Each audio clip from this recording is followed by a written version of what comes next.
Most crashes truly are survivable. It depends on how that pilot reacts and how recent their training is.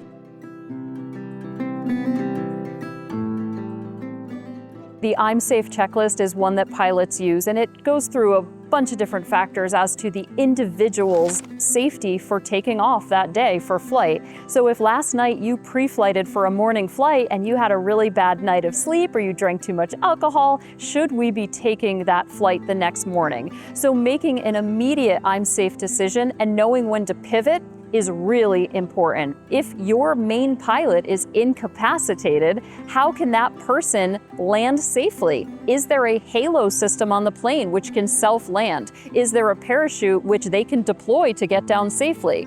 These measures should always be briefed on top of the typical ones like seatbelt usage, how to get out of the door, what they should and should not do if there's an emergency. And if impact is imminent, we want that door open prior to impact. And that allows people to safely egress if the airframe becomes crumpled.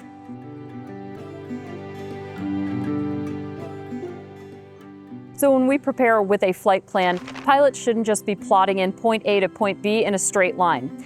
Most people do that because it's cost efficient, it's fuel efficient, you're gonna get there the fastest. One big thing to consider is if you're crossing over a coastline, you have a glide ratio. And so if you lose an engine at any particular point, you are supposed to be within glide distance to a piece of land. How high should you go for that flight and how close will you be to the nearest terrain?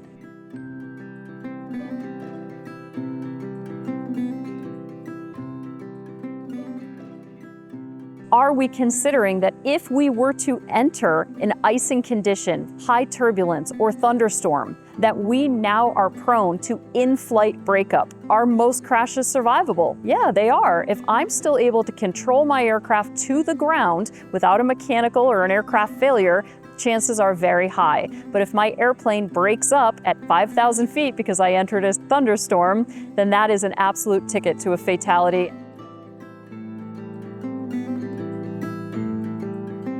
When an aircraft is going to land, we hope that at least they can attempt to keep it wheels down, and that can be impact with the tree canopy, the ground, or the water.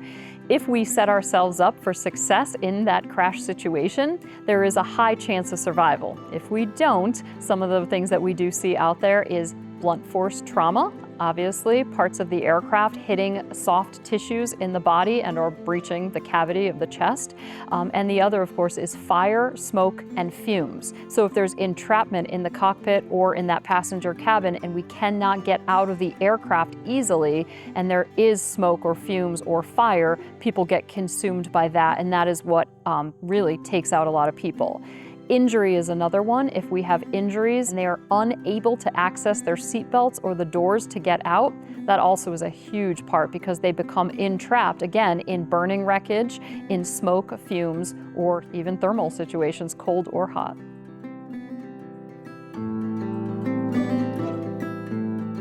So all aircraft are created differently and they have different, we'll just say the STCs, right? The ability to fly with just a lap belt. So older aircraft, you just have a lap belt. And some have shoulder straps, and some have 4-point harnesses, and some have 5-point harnesses. And the difference that we see in medical injuries is, of course, how much of the body is supported to the seat. So aircraft that simply just have a lap belt, there's a lot more when we do impact the ground of that body to slam forward. And we see internal injuries along that, the lower abdominal cavity. Whereas chest, if we have a chest strap across, we will tend to see chest injuries, but it still keeps the body contained inside the aircraft. As we move further, the bigger the jet, the bigger the aircraft, the faster, that's where we start seeing the double harness, so the 4 and the 5-point harnesses. Those maintain complete control of the person. We don't want the pilot being ejected out of the flight deck. We want them to stay in control. Physical injury-wise, we see a lot more success with being fully contained. And when we do find the wreckage, even if there happens to be a body that is a fatality, we are still able to recover the body and bring that home to the family. Now, you can't just go out and buy a shoulder belt and stick it in your aircraft. It has to be maintained and placed in that aircraft with the right mechanic, and it has to fit the weight and balance, and also what kind of impact this type of aircraft could have: tail dragger, seaplane, fixed wing, jet.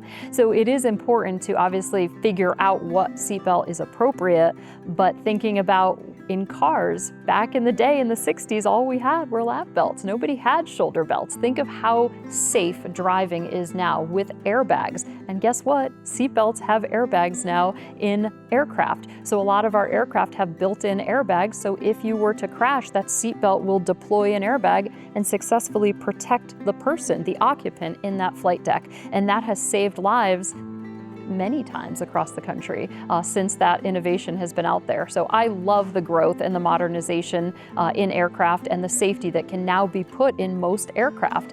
Most aircraft can accept a seatbelt with an airbag built in. You just need to make sure that it's appropriate. So go to your mechanic or the manufacturer and ask those questions.